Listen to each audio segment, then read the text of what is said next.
Okay, hey there everyone, Coach Mark here. So on today's live, this is actually going to be a pretty quick one. I'm just talking about the idea of montage training. So the reason why this even kind of came up was I heard that song, I think it was from South Park, maybe Team America, right? Even Rocky had a montage. That one. I'm not going to play it because I don't want to get hit with a copyright strike, so that's just worth mentioning, but you probably know the song I'm talking about. And what it got me thinking about was really montages and specialization blocks kind of go hand in hand because what is the thesis of a montage is to essentially fast track improvement and condense a time frame. And that's what specialization blocks exist to do. So what I want to do is kind of talk about two samples of what this might look like. So if you've been on my Instagram, I've been talking about the idea of MetStrong workouts, right? Essentially, they are CrossFit adjacent workout of the days integrated into a strongman split, and I think it has a lot of value. I think something like a MetStrong phase is going to be really valuable because what it does is it lets you emphasize your work capacity and muscularity. This is really good in the offseason. Let's say you're trying to move down a weight class or you just need to build your work capacity in general. You're in that post-competitive part of your life, but you still want to have something where you push a little bit. Something like this could work. So for example, your lower intensive days, SSB squats, SSB good mornings, SSB reverse lunges. I'm keeping it really simple, right? Same bar for 3 movements. Love that. And then some leg press work and then leg press calf raises. Leg press calves are a really good exercise for your calves. And again, this is, the idea person wants to build muscularity and conditioning, so these are some good exercises to slot that in.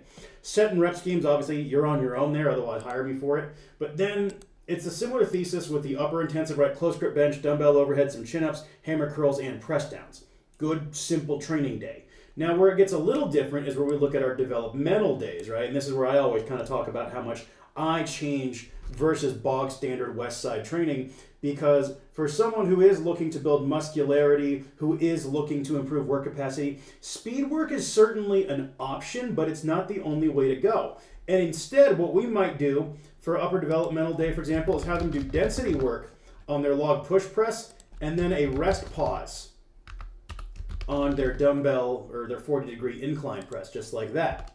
And then what we would do here with the deadlift, here we could probably get away with speed work because that's just a very good option. And then here, deadlift stance box squats, basic step load, or we could do density, whatever you want to do. But then we'd have metabolic conditioning workouts thereafter. So for example, after your log push press work and your 40-degree incline work, what you do to completion is a 60-calorie row and 60 dips with a 12-rep max load.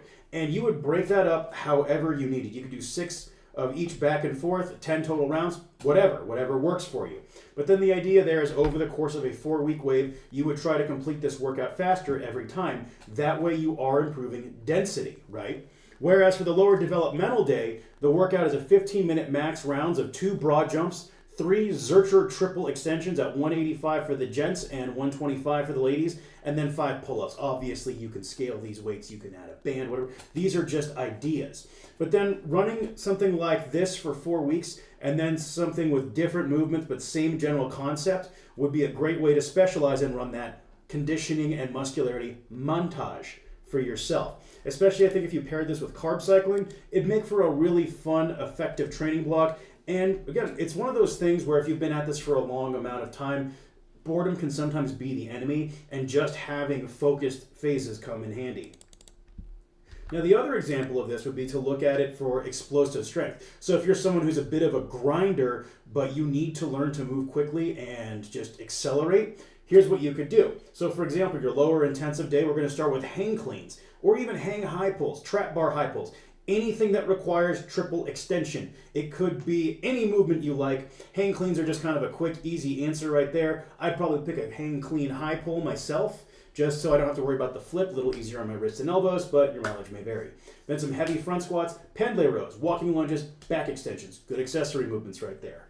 Then we'd move into our upper developmental day, where I'd do something like push presses as well as a jerk complex. So for example, it might be 5 rounds of 3 push press, 2 jerk. Week 2 could be 6 rounds of 2 push press, 2 jerk. Then week 3 would be 8 rounds of 1 push press, 2 jerk. And then week 4 we do 10 rounds of 1 push press, 1 jerk. Just for example, similar idea with bench press versus chains. Again, developmental day, recognizing the thesis of this block is improving explosive strength. We pick movements that help us develop that attribute, which the push, press, and jerk series, as well as bench press versus chains, certainly does that. Then we throw in some chins, skull crushers, and preacher curls. And the reason why we have these movements, for example, skull crushers and preacher curls, those movements inherently require a slower eccentric, and a slower eccentric comes in handy for improving explosive strength because it forces you to slow down and actually focus on tensioning the muscle correctly and finding a good groove. And even though it's for an isolation movement, it's that mental focus of learning your positioning through a slow eccentric that helps you get a more powerful reversal and express that explosive strength. So that's where the idea for these accessory movements comes into play during an explosive strength block. Then lower developmental day, speed squats and speed deads, nothing too fancy there. Any sort of step load would work. And then sandbag heart shock, some adductor work because most of us need more adductor work. It's also going to help us stay stable in our movements, and then core work after that. And then for our upper intensive day, our primary movement would be a blast press. That is that concentric only push press from either jerk blocks or pins, which again, absolutely mandates explosive strength development and that violent triple extension, as well as learning the timing and tempo for a better push press. So you see it has, even though it's an intensive movement and it's going to help build limit strength, it also biases towards developing explosive strength. And then a floor press after that, because that's just really good for overload. And the slightly shortened stroke on that will be nice for just balancing out with the shoulders. As always, when you do a floor press, put a yoga mat underneath your shoulder blades. Your joints will thank you for it. Then some lat pull downs, triceps, and face pulls. This would just be an example. 8 weeks like this, great way to help build and develop that explosive strength while still using a conjugate framework. That's pretty much it. So this was just kind of the idea of introducing montage training. I'll probably eventually offer pre-built, prefab montage blocks if there's enough interest. That's pretty much all I got for you folks. I hope you are having a great Sunday, and I hope you all have a wonderful June ahead, and I'll see you next time. Take care.